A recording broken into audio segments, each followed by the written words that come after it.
Once again welcome to all of you. हम लोग देख रहे थे महाजनपद काल, पीरियड ऑफ महाजनपदाज। और उसमें हम लोगों ने पिछली वीडियो में हम लोग बात की थी कि महाजनपद बनने के पीछे क्या क्या फैक्टर्स थे। और वो फैक्टर जानने के बाद हम लोगों ने महाजनपद पढ़ना शुरू किया था और उसमें 3 महाजनपद हम लोगों ने देखे थे। पहला हम लोगों ने देखा था काशी, जो कि जिसकी राजधानी वाराणसी था। इसके अलावा हम लोगों ने देखा था अंग महाजनपद। और तीसरा जो महाजनपद हम लोगों ने देखा था वो था कौशल, जिसकी राजधानी श्रावस्ती थी। अब हम लोग को अगला जो महाजनपद देखना है वो देखना है कुरु। और कुरु यहाँ पे है। कुरु यानी कि जो दिल्ली का जो रीजन है, दिल्ली के आसपास का जो रीजन है, और कुछ पार्ट हरियाणा का भी ले लीजिए, कुछ पार्ट यूपी का, मेरठ, मुजफ्फरनगर, ये जो है रीजन इसमें शामिल था। तो ये है कुरु महाजनपद, मेरठ, मुजफ्फरनगर और सहारनपुर। और कुछ पार्ट जो है हरियाणा का, यहाँ पे लिखा हुआ नहीं है बट कुछ पार्ट हरियाणा का भी इसमें शामिल था।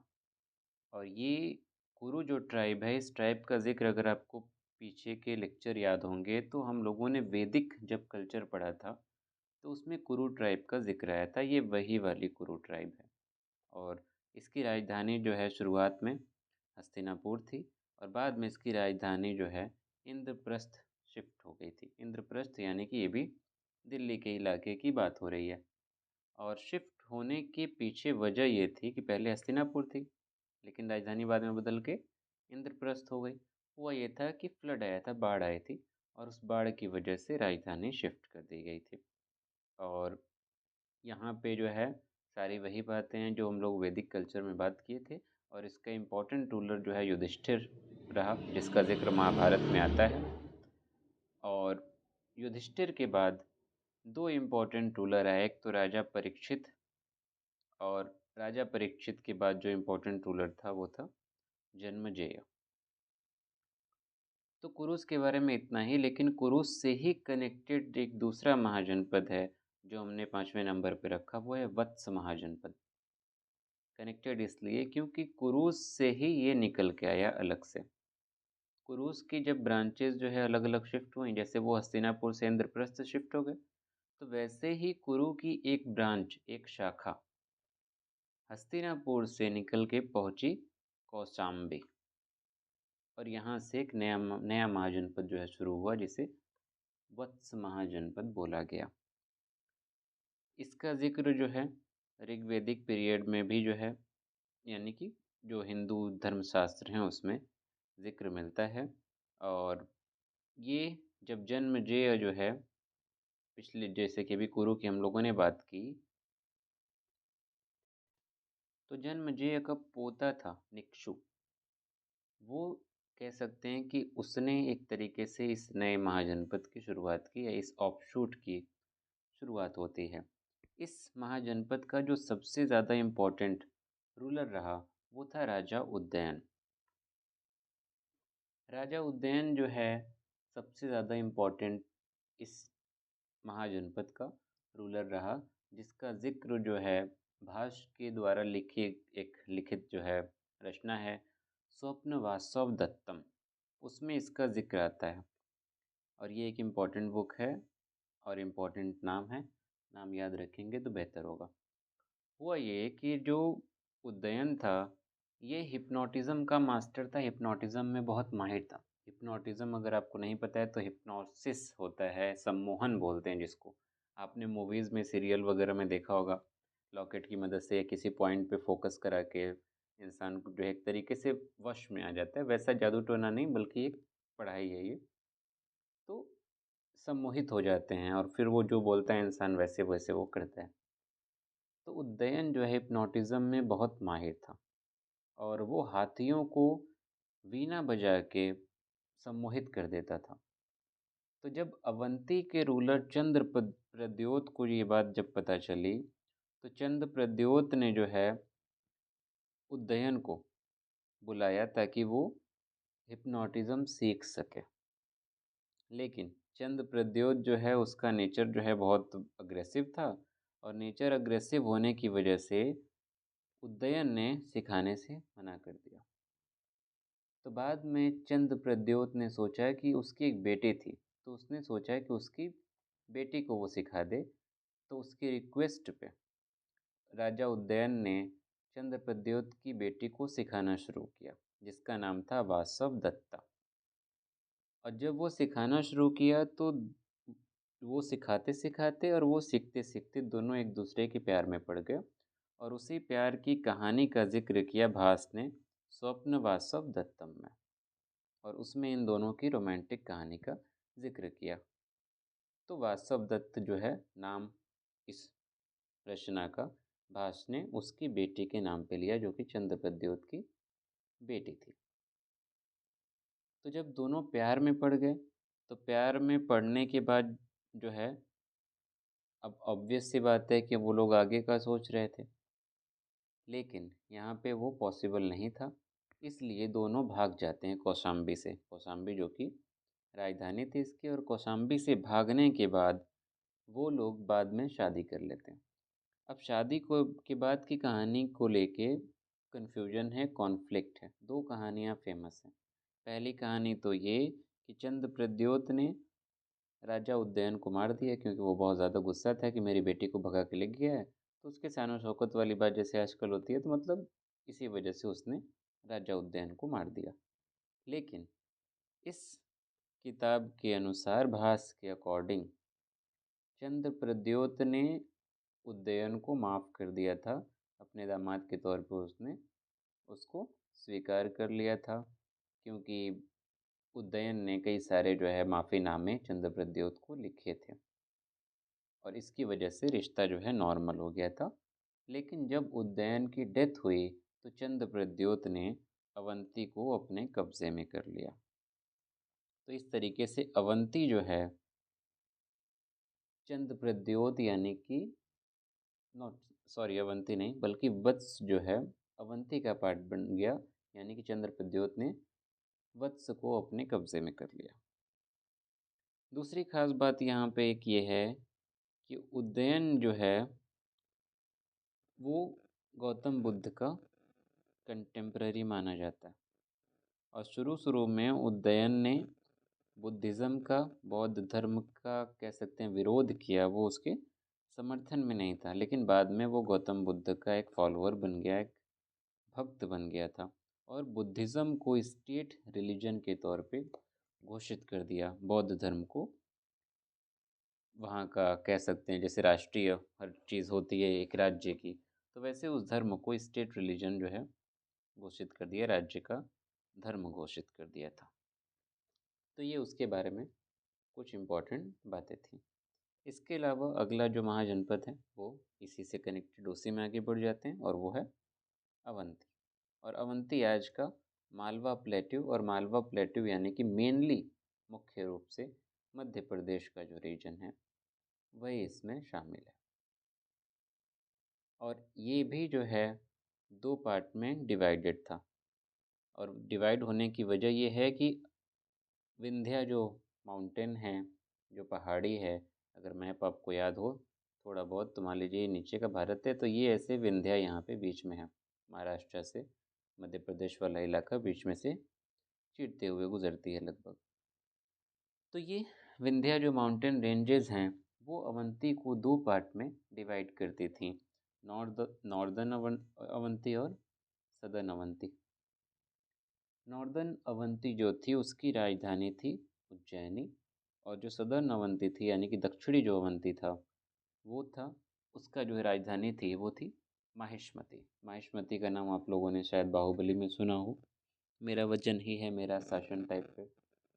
तो दो कैपिटल रही इसकी, क्योंकि दो पार्ट में इसका डिवीज़न था, लेकिन इम्पोर्टेंट था उज्जैन। और धीरे धीरे माहिष्मती इसके सामने गायब हो गया, उज्जैन जो है सरपास कर जाता है माहिष्मती को, तो मेन इसकी राजधानी उज्जैन ही थी। इस इस जो है महाजनपद की खास बात एक ये है कि ये मालवा प्लेट्यू पे था, और इस टाइम पे भी अगर आप देखें तो सबसे ज़्यादा जो है रिच रीजन है, और डाइवर्सिटी के हिसाब से, बायोडाइवर्सिटी के हिसाब से बहुत रिच है। और अगर आप फॉरेस्ट का इंडेक्स देखेंगे तो सबसे ज़्यादा भारत में फॉरेस्ट भी जो है इसी रीजन में है, मध्य प्रदेश में। तो यहाँ पे रिसोर्सेज की कमी उस टाइम पे भी नहीं थी। इस प्लेट्यू में जो है आयरन रिजर्व जो है, लोहे जो है बहुत ज़्यादा पर्याप्त मात्रा में मौजूद थे। तो लोहे की मौजूदगी की वजह से यहाँ पे हथियार जो है बहुत ज़्यादा बनाए गए, और हथियारों के बनने की वजह से यहाँ पे एक प्रॉस्पेरिटी दिखाई देती है। दूसरा ये कि फॉरेस्ट जंगल होने की वजह से यहाँ पे हाथियों की संख्या बहुत ज़्यादा थी, और हाथियों की संख्या ज़्यादा होने से इनको युद्ध में, वॉर में फ़ायदा हुआ। तो इन दोनों चीज़ों की वजह से ओवरऑल ये जो महाजनपद था वो बहुत प्रॉस्पेरस और पावरफुल स्टेट के रूप में उभरता है। और सबसे ज़्यादा खास बात एक ये थी कि चूंकि ये बिल्कुल बीचों बीच में है भारत के लगभग, मध्य प्रदेश का, अगर आपको मैप याद होगा या फिर मैप यहाँ पे देख सकते हैं। अब देखिए यहाँ पे बीच में है। तो बीच में होने से इसका एक फ़ायदा ये हुआ कि जो भी व्यापार होता था नॉर्थ टू साउथ, वो अवंती से होके गुजरता था। जो भी उत्तर से दक्षिण व्यापार होता था भारत में, वो अवंती से होके गुजरता था। जो भी महाजनपद व्यापार करते थे तो उन महाजनपदों को, उन राज्यों को, अवंती को टैक्स देना पड़ता था। तो टैक्स की वजह से भी अवंती जो है एक प्रॉस्पेरस और एक समृद्ध और पावरफुल स्टेट बन के उभरता हुआ दिखाई देता है। उम्मीद करते हैं यहाँ तक कोई दिक्कत नहीं होगी, कोई कन्फ्यूजन नहीं होगी। और इसके इम्पोर्टेंट रूलर का नाम आपको पहले ही हम बता चुके हैं। इसके इम्पोर्टेंट रूलर का नाम चंद प्रद्योत, जो कि अभी हम लोगों ने सम्मोहन की कहानी सुनते हुए इसका जिक्र किया था, इसकी बेटी का, जो कि वत्स के रूलर की बीवी थी, राजा उदयन की। तो चंद प्रद्योत जो है बहुत ही काबिल शासक था, बहुत जो है एम्बिशस था, और एक रूलर में जो क्वालिटीज़ होनी चाहिए वो क्वालिटीज़ उसके अंदर थी। और यही कारण था कि वत्स जो है, उदयन की डेथ के बाद वत्स को भी इसने अनेक्स किया, और एक रिपब्लिक जो हम लोग लास्ट में देखेंगे, अशमक, जो साउथ में था, उसको भी इसने अनेक्स किया। और चंद्र प्रद्योत जो है बुद्धा का कंटेम्प्ररी रहा, गौतम बुद्ध का। इसके एम्बिशंस, या इसके जो एम्बिशंस थे, जो उद्देश्य थे, जो इसकी सलाहियत थी एक रूलर के तौर पे, जो इसकी सोच और सूझबूझ थी, उसके कारण कह सकते हैं कि इसने इम्पीरियलिज्म के पाथ को कहीं न कहीं लीड किया। जो साम्राज्य बनने की जो शुरुआत हुई वो कहीं न कहीं इसी की कृपा रही। और ये इतना ज़्यादा एक्सपैंड करना चाहता था, जैसे कि इसने वत्स को अनेक्स किया, अश्मक को अनेक्स किया, और ये गांधार और मगध को भी अनेक्स करना चाहता था। वो अपना फैलाव धीरे धीरे बढ़ाना चाहता था, और इसी जो है विस्तार के चक्कर में गांधार से इसका कई बार कॉन्फ्लिक्ट भी हुआ। गांधार से जो है इसका संघर्ष भी हुआ, और मगध को भी चूंकि अटैक करना चाहता था, तो मतलब कब्जे में लेना चाहता था, तो मगध पे भी इसने अटैक किया। और उस टाइम मगध की राजधानी जो है राजगीर थी। मगध का हम लोग एक अच्छे से लास्ट में उसका एक अलग से पूरा लेक्चर लेंगे, क्योंकि मगध सबसे इम्पोर्टेंट है। तो मगध पे भी जो है अटैक किया, हालांकि जो है बहुत जो है सक्सेसफुल नहीं होता है, क्योंकि मगध और उसकी राजधानी जो है 5 जो पहाड़ियों से घिरी हुई है, तो एक वो नेचुरल डिफेंस के तौर पे काम करता था। तो वो उतना आसान नहीं था। वो मगध पढ़ते हुए हम लोग अच्छे से डिस्कस करेंगे। तो ये यहाँ पे सक्सेसफुल नहीं होता है, बल्कि उल्टी चीज़ यहाँ पे क्या हो जाती है कि चंद्र प्रद्योत जो है उसको जॉन्डिस हो जाता है। विस्तार का सपना तो डिसाइड हो गया मगध पे कब्जा करने का, उल्टा इसको जॉन्डिस हो जाता है। और जो भी चंद्र प्रद्योत के वैद्य वगैरह हैं वो कुछ इलाज नहीं कर पाते हैं, इसका कोई ट्रीटमेंट नहीं हो पाता है। इसके चलते बिम्बिसार ने जीवक को भेजा चंद्र प्रद्योत के पास इलाज करने के लिए, और उसके साथ बिम्बिसार का बेटा अभय भी गया हुआ था। अभय जो कि बिम्बिसार का बेटा था, और आम्रपाली का जो है वो बेटा था। आम्रपाली जो है नगर वधू थी। तो जीवक जो है जाता है, और जीवक जो है चंद्र प्रद्योत का यहाँ पे इलाज होता है, और इसकी वजह से चंद्र प्रद्योत जो है उसके बिंबिसार के एहसानों तले बिल्कुल दब जाता है। तो यहाँ पे एक बढ़िया रिलेशन जो है यहाँ पे इस्टेब्लिश हो गया। दूसरा एक और इम्पोर्टेंट रूलर जो है अवंती का, वो था नंदीवर्धन। और नंदीवर्धन जो है वो फाइनली मगध के द्वारा मारा जाता है, शिशुनाग। और फाइनली अवंती भी मगध साम्राज्य का या मगध महाजनपद का पार्ट बन जाता है। तो अब ये चीज़ें माइंड में रखते रहिएगा कि ज़्यादातर जो महाजनपद रहे वो मगध का ही हिस्सा बनते गए, जिसने मगध को साम्राज्य के रूप में बदलने में मदद की। इसके अलावा अगला हमारा महाजनपद है वो है गांधार। अगर गांधार को मैप में देखें आप लोग तो देख सकते हैं यहाँ पे गांधार हमारा यहाँ पे बिल्कुल ऊपर है, नॉर्थ वेस्ट में, कम्बोज के नीचे। और गांधार एक बहुत इम्पोर्टेंट महाजनपद रहा, और ख़ासकर यहाँ पे ये बर्तन जो यहाँ पे थे उसके लिए खास फेमस रहा। Northern black polished where, NWP। यहाँ पे जो है ये बिल्कुल नॉर्थ वेस्ट में होने का मतलब एक ये भी यहाँ पे समझने की बात है कि इधर से हमेशा खतरा रहा। यही कारण है कि जो है जो अटैक वगैरह हुए वो यहाँ से हुए, और इसको लेके खतरा कौटिल्य को भी दिखता रहता था। बट यहाँ के लोगों ने, कंबोज ने और गांधार ने कुछ खास ध्यान नहीं दिया।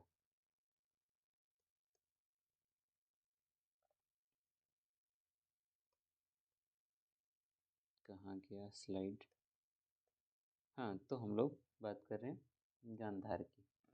तो गांधार की जो राजधानी थी वो थी तक्षशिला। इसके प्रेजेंट डे लोकेशन की बात करें तो जैसा हम दिखा चुके हैं, नॉर्थ वेस्ट वाला जो हमारा रीजन है उसमें आज का हमारा कश्मीर ले लीजिए, पाकिस्तान का पेशावर, रावलपिंडी और काबुल वैली, ये सारा इलाका गांधार का हिस्सा था। और इसकी राजधानी तक्षशिला जो है वो फेमस थी जो है लर्निंग के लिए। तक्षशिला जो है यहाँ पे यूनिवर्सिटी थी, और पाणिनि और कौटिल्य जो है यहाँ पे तक्षशिला में पढ़े लिखे, मतलब वहाँ के डिसाइपल रहे और वहाँ के जो है टीचर भी रहे। और तक्षशिला की यूनिवर्सिटी किसके द्वारा इस्टेब्लिश की गई थी, ये आप लोग कमेंट करके बता सकते हैं। गांधार का जो इम्पोर्टेंट रूलर था वो था पुष्कर सरीन। इसको दो नाम से जाना जाता है, पुक्कुसती या फिर पुष्कर सरीन। ये इम्पोर्टेंट रूलर था, और इसने एक सिटी इस्टेब्लिश किया था जिसका नाम था पुष्करावती या फिर पुष्कलावती।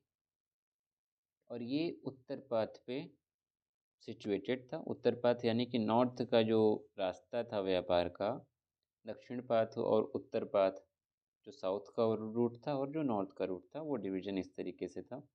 तो उस पे ये सिचुएटेड था, तो जो व्यापार होता था, व्यापारिक गतिविधियाँ थी वो बहुत बेहतर थीं। तो व्यापारिक गतिविधियाँ बेहतर होने की वजह से यहाँ पे प्रॉस्पेरिटी दिखाई देती है। गांधार का अवंती के साथ या चंद्रप्रद्योत के साथ कॉन्फ्लिक्ट हो रहा था, संघर्ष हो रहा था। यही कारण था कि पुष्कर सरीन ने बिम्बिसार के वहाँ एम्बेसी भेजी, यानी कि मगध के पास, ताकि वो सोच रहा था कि मगध से एक दोस्ताना रिश्ता जो है इस्टेब्लिश हो जाए, स्थापित हो जाए, ताकि उसको हेल्प मिलेगी। और उसी रिश्ते के लिए ये पैदल पहुंचा मगध, बुद्धा से मिलने के लिए, गौतम गौतम बुद्ध से जो है मिलने के लिए।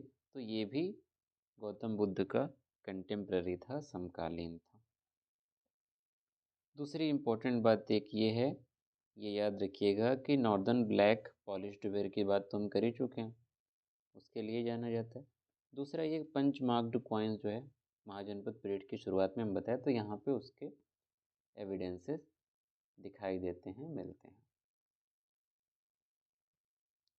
इसके अलावा अगला जो हमारा महाजनपद है वो है कम्बोज। अच्छा, एक चीज़ ये भी है कि बाद में जब पर्शियन का अटैक होता है, पारसी जब अटैक करते हैं, हालांकि कौटिल्य ने क्लियरली यहाँ पे एक इंडिकेशन दिया था कि अटैक हो सकता है, बट यहाँ पे ध्यान नहीं दिया गया।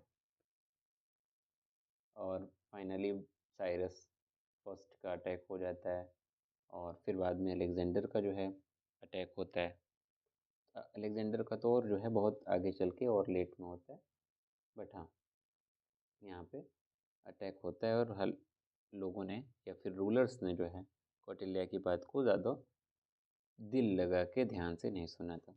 तो कहने का आशय यहाँ पे मंशा ये थी कि अटैक के बाद जब एक्मेनिडियन एम्पायर या फिर पर्शियन एम्पायर ने अटैक किया, तो ये जो रीजन था वो उनका 20वां राज्य बना, और उनके राज्य को क्षत्रपी बोलते थे, और जो वहाँ का गवर्नर होता था उसको क्षत्रप बोलते थे। वो आगे हम लोग देखेंगे। तो ये 20वां राज्य बना। इसके अलावा अगला हमारा महाजनपद है वो है कम्बोज। कम्बोज की जो राजधानी थी वो द्वारका, राजपुर, हट्टक, जो भी नाम कह लीजिए, ये इसकी राजधानी थी। इसके प्रेजेंट लोकेशन की बात की जाए तो ये भी नॉर्थ वेस्ट में था, बिल्कुल जो है गांधार के थोड़ा सा वेस्ट की तरफ, जैसा कि अभी हम मैप में दिखाए थे। तो इसके बारे में बहुत जो है बड़ी वैसी बातें नहीं हैं। हाँ, इसका जिक्र जो है नॉर्थ वेस्ट फ्रंटियर प्रोविंस के तौर पे जो है अशोक के इंस्क्रिप्शन में दिखाई देता है। अशोक के इंस्क्रिप्शन में कम्बोज प्लस ह्यून का जो है यहाँ पे आई थिंक लिखा होगा, नहीं लिखा है तो नोट कर सकते हैं। तो कम्बोज प्लस योना, इन दोनों को एक साथ नॉर्थ वेस्ट फ्रंटियर प्रोविंस के तौर पे अशोक के इंस्क्रिप्शन में दिखाया गया था। इसके साथ साथ इसका रेफरेंस जो है हमको मिलता है यशकाज निरुक्ता में। और एक खास टर्म यहाँ पे इस्तेमाल किया गया कम्बोज के लिए, वो था सुमांगला विलासिनी।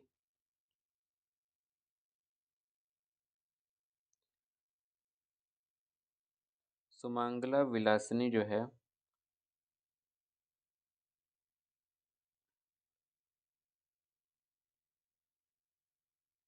सुमांगला विलासिनी यानी कि होम फॉर हॉर्सेस।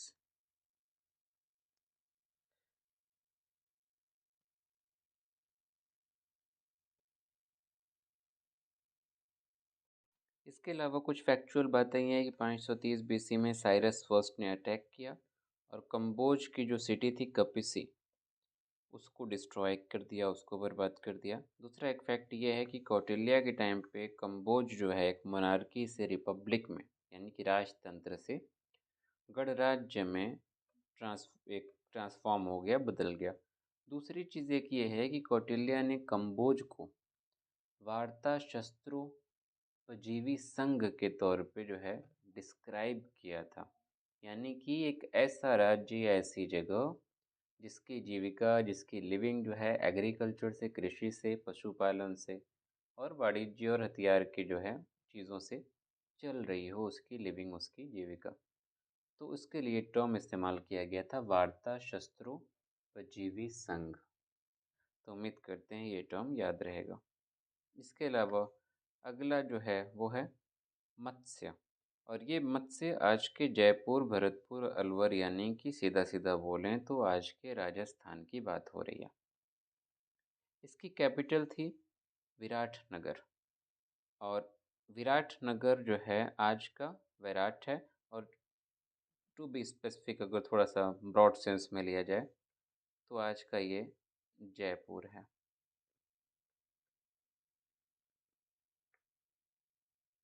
इसके अलावा इसके रूलर की बात की जाए तो इसके रूलर का नाम था विराट। इसका मत्स्य का अगर फेमस रूलर की बात की जाए तो विराट था, और उसी के नाम पे ये राजधानी विराटनगर हमको दिखाई देती है। और एक और ख़ास बात एक ये है कि जो इसकी राजधानी थी, ये राजधानी वही रीजन है, वही क्षेत्र है जहाँ पे पांडव जो थे महाभारत के, उन्होंने अज्ञातवास का जो वक्त था वो इसी विराटनगर में अपना गुजारा था।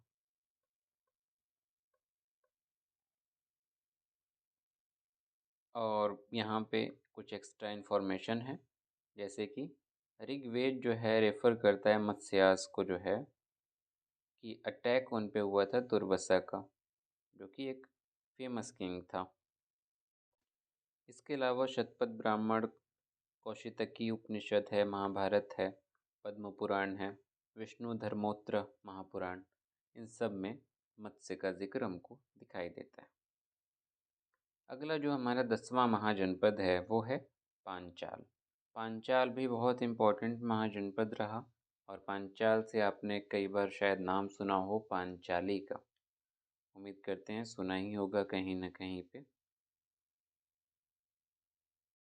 अगर इस महाजनपद की बात की जाए तो ये आज का रोहिलखंड का पार्ट है और सेंट्रल दोआब यानी कि जो गंगा है उसके आसपास के रीजन की बात हो रही है और स्पेसिफिक बोला जाए तो बरेली, बदायूं, अलीगढ़ का आसपास का जो रीजन है वो पांचाल महाजनपद का हिस्सा था।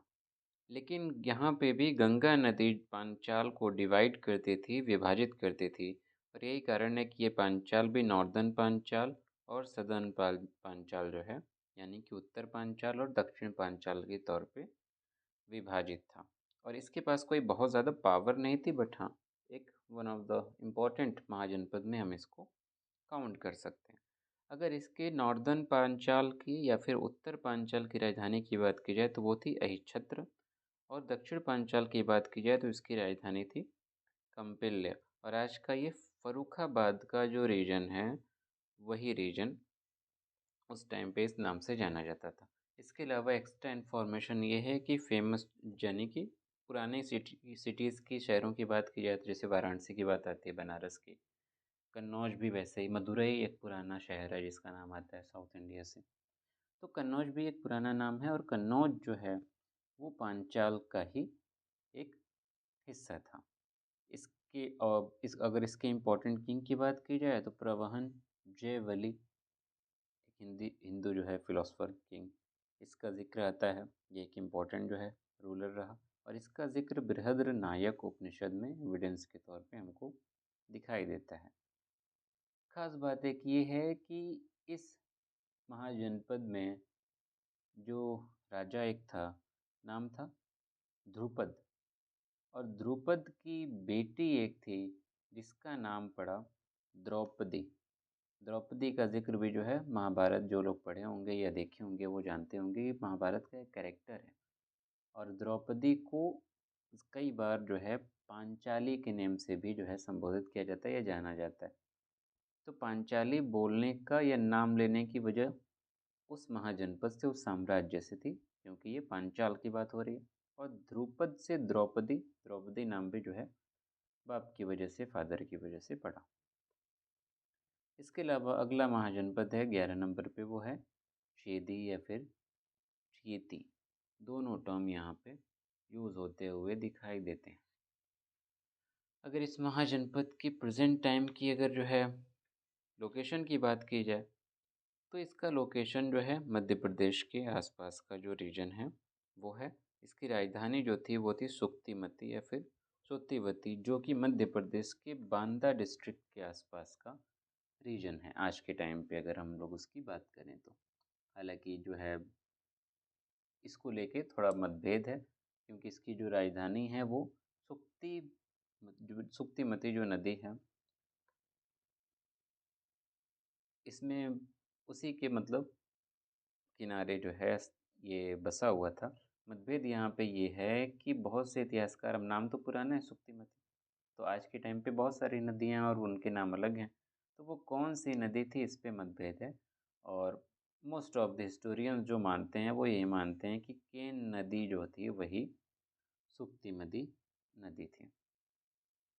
अगर इस चेदी वंश की थोड़ा सा और कुछ इम्पोर्टेंट एविडेंसेस वगैरह की अगर बात की जाए तो इसके बारे में एविडेंसेस हमको मिलते हैं हाथी गुम्फा इंस्क्रिप्शन में। हाथी गुम्फा इंस्क्रिप्शन जो है वो उदयगिरी की पहाड़ियाँ यानी कि उड़ीसा से संबंधित है।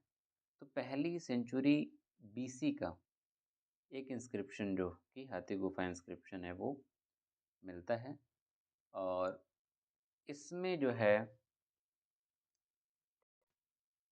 खारवेल के राजा ने मतलब अपने आप को इस इंस्क्रिप्शन के थ्रू जो एविडेंस मिलता है उससे ये पता चलता है खारवेल के राजा ने अपने आप को चेदी वंश का ही जो है बताया, अपने आप को एक लिंक इस्टेब्लिश करने की कोशिश की थी। इसके साथ साथ इम्पोर्टेंट बात एक ये है कि चेदी जो है कनेक्टेड रहे वैदिक, अर्ली वैदिक टाइम पीरियड से इनका कनेक्शन रहा। अगर सूरसेन की बात की जाए तो सूरसेन की राजधानी थी मथुरा, और आज का ये हमारा ब्रज रीजन, यूपी का जो ब्रज रीजन है वो इसमें शामिल है। और ये यमुना नदी के किनारे स्थित है। और मथुरा की बात की जाए तो इसका एक धार्मिक जो है महत्व है, इम्पोर्टेंस है, रिलीजियस इम्पोर्टेंट है। और कॉमर्शियल वे में देखें तो ये उत्तर पाथ और दक्षिण पाथ का, जो दक्षिण पाथ है या सदर्न रूट है, उसका एक लिंक इस्टेब्लिश करता था। तो इससे यहाँ पे प्रॉस्पेरिटी दिखाई देती थी। खास बात यहाँ पे ये है कि यहाँ पे वैसा कुछ एक पावरफुल एम्पायर नहीं बन सका। इसकी वजह एक ये भी थी कि इसमें कई सारे डिवीज़न थे। अगर हम डिवीज़न की बात करें, जैसे यदुस, ये क्षत्रिय हैं, इसीलिए बहुत से आज भी जो यादव हैं वो सिंह लगाते हैं, जैसे अखिलेश सिंह यादव, तो वो अपने आप को क्षत्रिय मानते हैं। क्षत्रिय इन लोग को कुछ और मानते हैं या ये लोग कुछ और मानते हैं। ये सब कॉन्फ्लिक्ट जो है चलते रहते हैं। तो उसी से जो है वित्तिहोत्र थे, सतवत थे, और फिर इससे जो है अंधक, वृष्णि, ये सब जो है डिवीज़न ऐसे हुए। और इसी वृष्णि से कनेक्टेड लॉर्ड कृष्ण की फैमिली रही, जो भगवान कृष्ण जो है थे, उनकी फैमिली का कनेक्शन इससे है। और इसका एविडेंस हमको मिलता है मूराबेल इंस्क्रिप्शन से, जो कि मथुरा का है। और यहाँ से पहला एविडेंस मिलता है भक्ति का। और इस मूराबेल इंस्क्रिप्शन में जो है 5 रूलर्स का जिक्र आता है: वसुदेव, संक्रासन, प्रद्युमन, सांब और अनिरुद्ध। इसको जो है पंच महावीराज बोला जाता है। ये जो है पहले जो 4 थे वो लॉर्ड कृष्ण के बेटे जो है, और जो अनिरुद्ध हैं वो प्रद्युमन का बेटा। तो इन पांचों को मिला के पंच महावीरास बोला जाता है, जिनका कनेक्शन इस महाजनपद से रहा। और मुरावेल इंस्क्रिप्शन में इसका एविडेंस मिलता है। इसके अलावा अगला है वज्जीज़। वज्जी जो है ये एक रिपब्लिक है, गणराज्य है। हम शुरू में बताए थे कि यहाँ पे 3 रिपब्लिक्स रहे हैं, 3 गणराज्य थे, और बाकी सब राजतंत्र थे, यानी कि मोनार्क। तो वज्जिस के बारे में खास बात ये है कि दुनिया की ये पहली कॉन्फेडरेसी मानी जाती है जहाँ पे 8 क्लैंस जो है एक साथ आते हैं और एक कॉन्फेडरेसी बनाते हैं, जिसको अट्ठकुला बोला जाता है। तो 8 सारे जानने की जो है ज़रूरत नहीं, जैसे विदेह थे, लिच्छावीस थे, ज्ञानेत्रिकास थे, इसके अलावा शाक्यास थे कपिलवस्तु के। तो ये सब जो है इम्पोर्टेंट ऐसे कुछ क्लैंस थे, कुछ वंश थे, जो इकट्ठे आते हैं और दुनिया की पहली जो है कॉन्फेडरेसी बनाते हैं। और इसमें सबसे पहला जो गणराज्य जो बना था दुनिया का, वो था विद नॉट विदेह, वो थे लिच्छावीज, जिसकी कैपिटल थी वैशाली। और विदेहास जो थे उनकी कैपिटल थी मिथिला। तो इसके बारे में अच्छा एक और चीज़ ये है कि इस वज्जीस का हेडक्वार्टर जो है वो वैशाली ही था। और वैशाली लिच्छावीस की अपनी भी राजधानी थी। और ओवरऑल इन 8 क्लैंस की या जो कॉन्फेडरेसी बनी थी, तो उस कॉन्फेडरेसी का जो हेडक्वार्टर था, राजधानी कह लीजिए या जो कहना हो कहिए, वो भी जो है वैशाली था। अगर वैशाली के नॉट वैशाली अगर वज्जीस के एक्सपेंशन की बात की जाए, विस्तार की बात की जाए, तो ये नॉर्थ में गंगा तक जो है फैला हुआ था। थोड़ा सा ईस्ट में जाएंगे तो नेपाल की जो पहाड़ियाँ हैं वहाँ तक, वेस्ट में जाएंगे तो गंडक तक फैला हुआ था। और इसके अलावा जो है ईस्ट में पूरा कोशी और महानंद नंदा जो रिवर है, उनसे पूरा एक प्रॉपर यहाँ पे जियोग्राफिकल डिवीज़न, एक जियोग्राफिकल बाउंड्री यहाँ पे दिखाई देती है। और वेस्ट में, जो कि वेस्ट में गंडक से सेपरेट होने का मतलब था कि ये सेपरेशन मल्लाज और कोशाल से जो है वह जिसको अलग करता था। अच्छा, अगर इसका जो है मैप देख लें अगर आप एक बार, तो माइंड में जो है लोकेशन इसकी क्लियर रहेगी।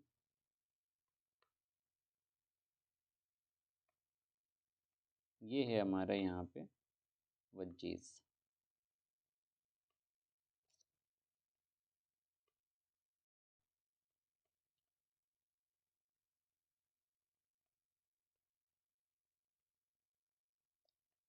ठीक है, उम्मीद करते हैं कोई दिक्कत नहीं होगी। दूसरी चीज़ देखिए, एक सुत्त निपात में वैशाली का जो जिक्र आता है वो आता है मगध पूरम के तौर पे।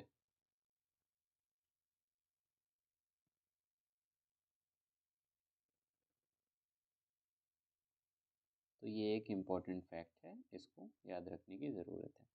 दूसरी चीज़ देखिए, एक लिच्छावीस से रिलेटेड ये है कि यहाँ पे एक संथाग्रह होता था जिसमें वोट करते थे, जितने भी क्षत्रिय राजा होते थे, फैमिलीज होती थी, वो यहाँ पे आते थे और यहाँ पे वो एक वोटिंग करते थे सलाखा की मदद से, और एक सबसे खूबसूरत वधू को जो है चुनते थे पूरे महाजनपद से, जिसको नगर वधू घोषित किया जाता था। और वो नगर वधू पूरे राज्य के लिए, या सभी जो प्रिंस हैं, राजकुमार हैं, राजा हैं, उनके लिए एक प्रोस्टिट्यूट की तरह रहती थी, एक जो है तवाइफ की तरह रहती थी। उसी में एक नाम आता है आम्रपाली का, जिसका कनेक्शन बाद में बिम्बिसार से होता है, और बिम्बिसार को एक जो है इन दोनों से मतलब एक लड़का भी होता है, बेटा होता है। तो बहरहाल ये इम्पोर्टेंट जो है रिपब्लिक रहा। और रिपब्लिक होने का मतलब, जैसे कि हम पिछली वीडियो में बात किए, कि आज का मॉडर्न रिपब्लिक नहीं, बल्कि उस टाइम का रिपब्लिक, जो वास्तविकता में कह सकते हैं कि एक ओलिगैर्किकल सिस्टम था। और ये जो है बहुत पावरफुल रहा। आठों जो रिपब्लिक्स थे, जो कॉन्फिडरेसी थी, जो अट्ठकुला था, वो बहुत इम्पोर्टेंट था। लेकिन बाद में अजातशत्रु की वजह से इसकी यूनिटी टूट जाती है। इसके अलावा अगला है हमारा मल्लाज, और ये भी रिपब्लिक ही था। मल्लाज भी जो है दो पार्ट में, जो इसकी टेरिटरी थी उसका दो डिवीज़न दिखाई देता है। पहला तो है ईस्ट मल्लाज और दूसरा है वेस्ट मल्लाज। ईस्ट मल्लाज जो थे उसकी राजधानी थी कुशीनगर, और जो वेस्ट मल्लाज थे उसकी राजधानी थी पावा। अगर कुशीनगर की बात की जाए तो कुशीनगर ही वो जगह है जहाँ पे गौतम बुद्ध की जो है डेथ हुई। दूसरा पावा की बात की जाए तो ये वो जगह है जहाँ पे महावीर, जो जैन धर्म के जो है तीर्थंकर हैं, उनकी डेथ हुई। अगर आज के प्रेजेंट टाइम की बात की जाए तो कुशीनगर जो है आज का प्रेजेंट टाइम जो है, कुशीनगर एक वहाँ पे गोरखपुर में ही देवरिया के आसपास एक जगह है, कासिया विलेज बोलते हैं, या कसिया विलेज। वहाँ पे बाज़ार लगता है, कसिया बाज़ार के नाम से वो जगह फेमस है। तो कुशीनगर वही जगह है। और वहीं पावा की बात की जाए तो देवरिया जो ज़िला है, वहाँ पे एक जगह है पदरौना। तो पदरौना जो है माना जाता है कि वो पावापुरी है, और पावापुरी में महावीर जो है उनकी डेथ मानी जाती है। और ये दोनों सिटीज़ जो थी, अब चूंकि जैसे कि हम डेथ से कनेक्शन इस्टेब्लिश हो गया ना, गौतम बुद्ध का भी हो गया, महावीर का भी हो गया, तो बुद्धिज़्म और जैनिज़्म का ये एक केंद्र रही दोनों जगह हैं। और बाकी वही चीज़ है, गौतम बुद्ध ने अपनी यहाँ पे आखिरी सांस ली और महावीर ने जो है अपनी आखिरी सांस ली। हमारा जो लास्ट इम्पोर्टेंट महाजनपद है 15 नंबर पे, वो है अस्मक। लास्ट इसलिए कि 16 नंबर पे मगध हम लोग देखेंगे, वो हम लोग अगली वीडियो में देखेंगे। तो अस्मक या असक, ये साउथ इंडिया में था। अगर सदर्न मोस्ट महाजनपद की बात की जाए, ये क्वेश्चन पूछ दे कि सबसे लास्ट में या सबसे दक्षिण में कौन सा महाजनपद था, तो वो था अश्मक महाजनपद। इसकी जो राजधानी थी वो थी प्रतिष्ठान, या फिर इसी को पैठान भी बोलते थे, और ये गोदावरी नदी के किनारे स्थित थे। इसके बारे में कोई बहुत ज़्यादा इम्पोर्टेंट और ख़ास बात नहीं है। हाँ, एक चीज़ एक ये है कि ये जो राजधानी थी, अच्छा पैठान, इसको देखिए पटाली या पुटना के नाम से भी जो है इसका ज़िक्र आता है। आज की टाइम पे अगर बात की जाए, महाराष्ट्र में एक जगह है, आपने नाम सुना होगा, और वो है औरंगाबाद। तो ये वही रीजन है। तो ये था अश्मक के बारे में। इसके बारे में कुछ खास बात जो है, बहुत जो है फैक्चुअल चीज़ें इसके बारे में नहीं हैं, और कोई इसका जो है ये एक बहुत पावरफुल महाजनपद था ऐसी कोई बात भी नहीं है। तो इसके बारे में ज़्यादा कुछ दिखाई नहीं देता है।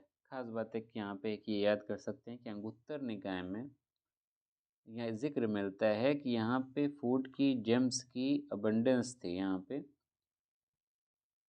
अच्छी मात्रा में यहाँ पे फूड्स और जेम्स यानी कि नगीने मौजूद थे, जिसकी वजह से ये महाजनपद वेल्दी और प्रॉस्पेरस रहा। कारोबार में, व्यापार और वाणिज्य में इसकी प्रॉस्पेरिटी दिखाई देती है।